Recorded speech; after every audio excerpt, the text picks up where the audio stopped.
I had never been on the deep web.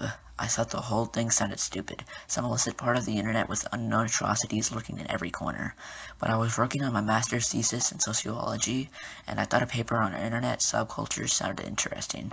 I got together with a friend and he talked to me about Tor and showed me different precautions I could take to protect my identity and my computer while browsing the deep web.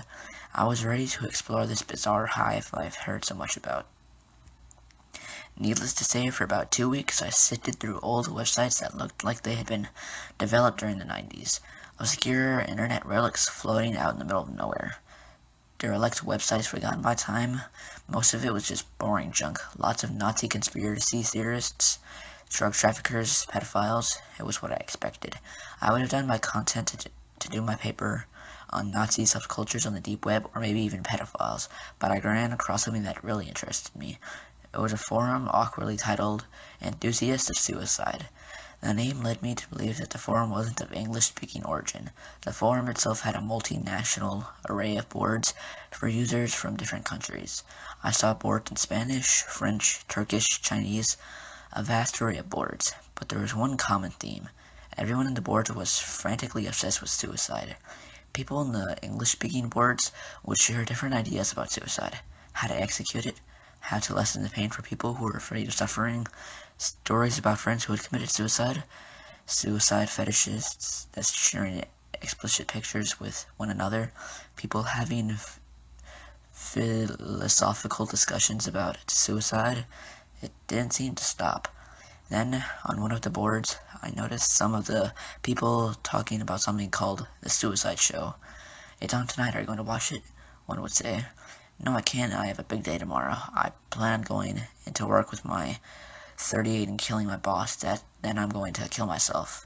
The other would respond. I cringed at reading this. The Suicide Show? If it was what it sounded like, then it would be some kind of webcast with a bunch of people committing suicide. I felt my stomach turn and my palms were sweating, but my mind was racing with curiosity. I had to find out what this show was all about. This suicide cult had already given me enough material for an exciting thesis, but this would be the crop de grace. I found out that the show came on at one in my area, and I fished around until I found a link to the show. My throat had a huge knot sitting in it, and I knew I must have been sweaty. But I couldn't let my nerves get in the way of my research. I was doing important work here. The live feed came on with an eerie-sounding MIDI playing in the background. The film quality was grainy, as if filmed using a cell phone or a cheap camera. A woman with a microphone held tightly in both hands stood with a forced smile on her face. I could see her mascara had run down her face as if she had been crying. She looked like she may be in her 40s. She was Asian, and she looked incredibly uncomfortable and afraid. I gripped the arm rest of my chair, my nails digging into it. She made me uneasy. The whole thing made me uneasy, but this was getting much more strange. She started speaking in a foreign language, so I quickly clicked on a button that would display English subtitles on screen. Welcome to the Suicide Show. I'll be your host for this evening, she said, her pitch shaky and unnerved. Just the sound of her frightened voice made this so much more surreal and slightly nauseating. Let's start the show, she shouted with uneasy and forced glee. She threw an arm up in the air, her teeth clenched tightly into a nervous smile, and a tear rolling down from one eye. This had to be fake. It was weird, but there was no way I was honestly about to be privy to what I thought I was going to witness.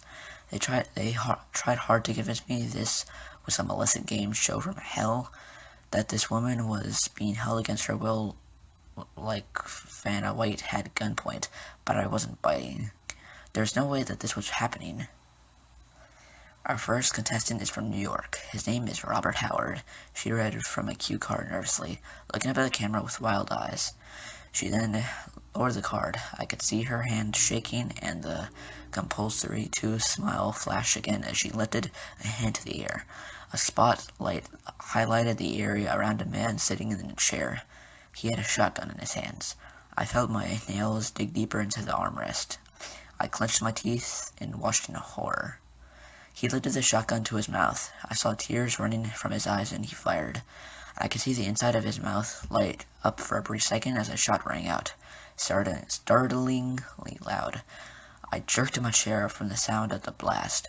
I saw his head jerk back briefly as a discharge of brain and blood hit the wall behind him. His head then lurched forward. His upper body slumped ahead, folding in on itself, his head dangling. I could see the top of his head. I could see the blood and the gore, and I could see smoke wafting from where the blast had penetrated. I had seen plenty of horror movies, and I had seen plenty of gore on the internet to know the difference. I placed a hand on my mouth. I felt the air vacate my lungs as I stared on the abject terror. "Judges?" the woman cried out, throwing her arm as the cheap camera swung around to highlight 3 people sitting at the table. They wore black masks with zippers that formed smiles for mouths and white tape that formed X's over their eyes with small punctures in them so they could see the show. One judge held up a 3.8, the other a 4.0, and the last judge held a 3.5. "Our next contestant is Carlos Rivera of Los Angeles," she said, moving up to the next man. This man stood still, wearing no shirt and a simple pair of jeans. He was holding something in his right hand, and his head was hanging low. He looked like he was concentrating on something, trying to steel himself. He gritted his teeth, clenching them tightly, his body shaking, and suddenly started to yell furiously as he brought a butcher knife up to his neck and started slicing across his throat. The knife cut curiously through his skin, ripping through flesh, but he didn't get across his entire throat before he fell to his knees and grabbed his gullet with his hands. I saw blood spurting all over the floor, gushing outward from the open wound. His eyes were lit up with fear as he choked on his own blood. "Look at him gush," the woman cried out, her voice a mixture of false enthusiasm, panic, and something akin to disgust. He collapsed into a pile on the floor, his legs kicking as he struggled to breathe. "Judges?" the woman said again, the camera swinging around once more. The judges held up a 4.0, 4.9, and a 4.7, respectively.